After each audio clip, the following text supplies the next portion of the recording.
Hi everybody, my name is Luca.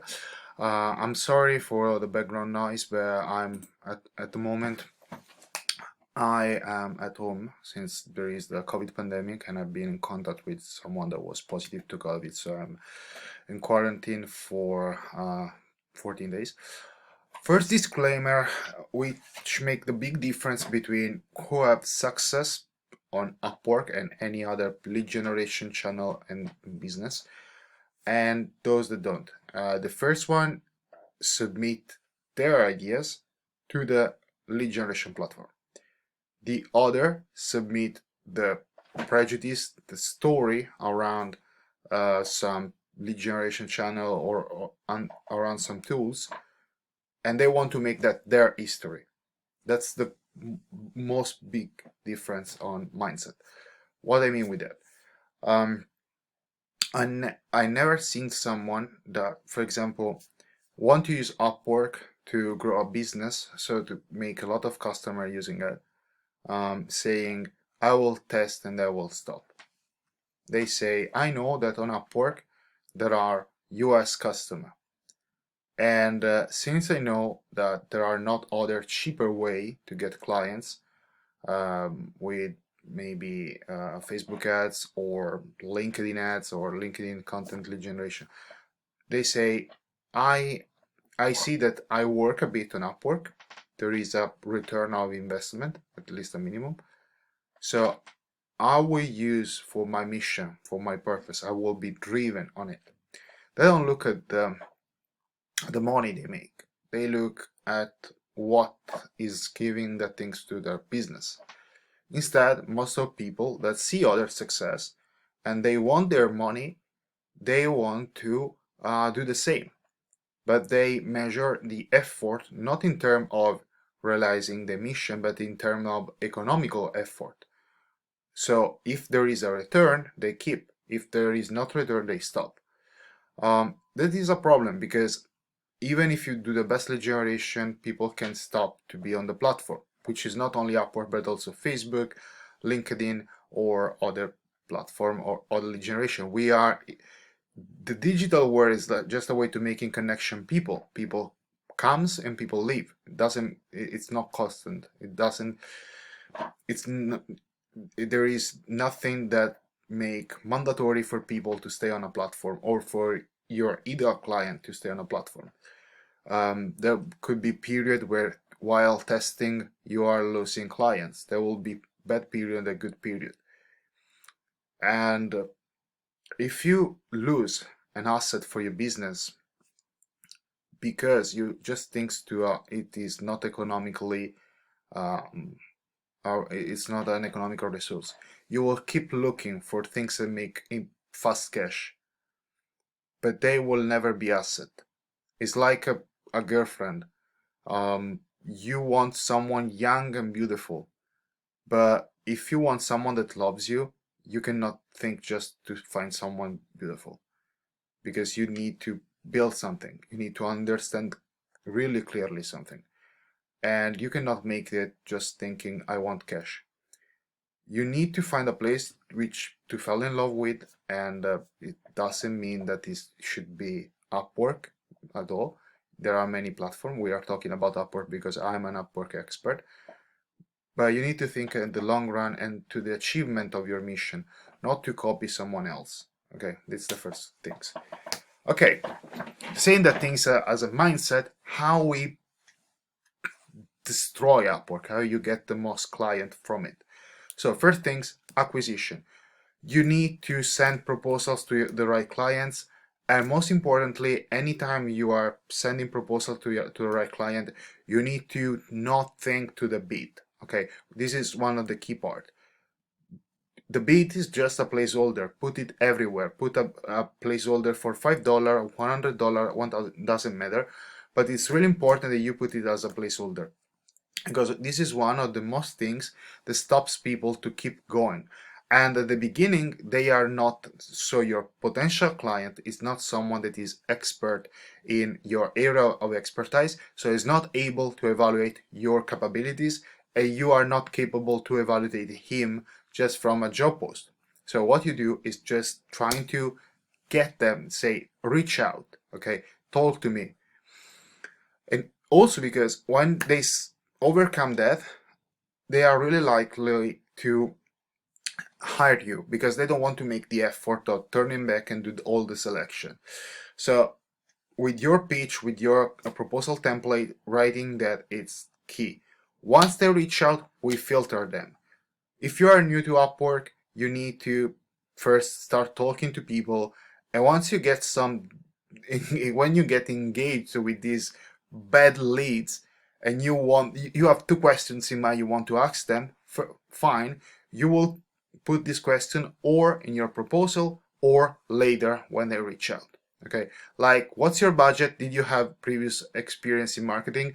And you won't jump on a call with them if they don't reply. These play a key things because you start to select them and you start to see which are bad leads from good leads. Okay, it's fundamental to sell the call during this operation anytime. You are not selling yourself. You need to think, I'm selling the call, because it's a huge mistake to sell on the proposal where you say, I do that, I have these questions about you, blah blah blah blah blah. There are too many information. Even if someone reach out, you are giving too many information. It's like a date when you meet a girl or a boy and you say, I want to marry you, I want 3 kids from a woman, I want to go on living on mountain with a big house, and blah blah blah. It's too many information. You hang out with a girl or with a boy for a coffee, for an ice cream, for something simple. So try to sell the call. Don't try to sell the whole package of your entire lifetime. If you have good result with a complex proposal, try to make it simple. They will be better. So once you jump the call, one of the easier things, like, this is one things the people I know make most mistake. They tend to be pressed by the fact they are paying me or someone else to do a lead generation, and they want to close. They want the cash money. This is so wrong. You don't need to do that. The success doesn't depend by your capability of asking money. Okay, so the first thing is, when you schedule an appointment, you need first to have in your mind before the appointment what was the text of the proposal, what you say, what are the information you get from this client. You can hire a VA to copy them on a spreadsheet, or you can do that by yourself, but it's really important that you actually do it. Okay, so when you hop on a call, you need just to do two things. You say on your proposal, that on your job post, that your problems was this and that. Can you tell me more about them? And you will start speaking. And when he's speaking, you're hearing. When you're hearing, you analyze what he's saying. When he finishes to speak, you can also give a time frame. For example, mine is 28 minutes, but for someone else can be longer, for someone else can be shorter. You decide if you want to help him or you want to advise someone else. So I say, listen, I cannot help you. I think there is this professional that is good in doing it. Please contact him. Or, I'm sorry, this is your problem. I'm doing this. I cannot help you. This is the best things, because from one side you start working with people, from the other side you advise someone else that is likely to give you more clients in the future. Really, it's not a big deal to having people that are not qualified. We can discuss about the price objection in another video if you want, but for now it's really important that you actually do this listen operation, because they feel that you give attention to them. Much more importantly, it's hard for your prospect to understand what are your problems. Obviously, it's fair that you say, but after the sign, after you have a relation with them. You don't want to start a business relation with someone that present problems, okay, maybe from previous clients. So the best things is hearing and try to solve in the most technical way their problem, or giving them advice that will qualify you. If you decide that the customer is fit your criteria, it's fine. We move to the closing. The Closing is given by value. So it's really important, instead of saying your feature, to make you feel in front of your potential clients more qualified. Say, I am the one that work with Dolce & Gabbana. I am the one that I have, don't say I have 10-year experience. I've been helping 12 e-commerce, 4 e-commerce to make that amount of money. Try to build a climax. So try to add things to your expertise that are clearly something that could be relevant for them. So, for example, I've been working with 200 e-commerce from the beginning of my career, and 90% of them was in ROI after the first 50 days. Okay, something like that. So that makes clearly that it's really unlikely that someone like you will will have problems with the business. Or I have made 200 website and 90% of my customers are amazed and you show a portfolio and screen sharing showing what you actually did. After that, you can do the pitch.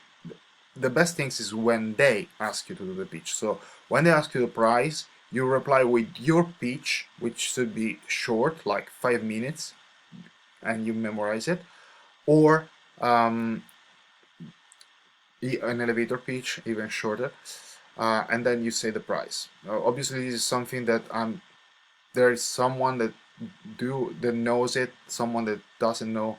Most of people knows probably how to handle that part. But anyway, I was feeling that was important to, oh, my battery is low.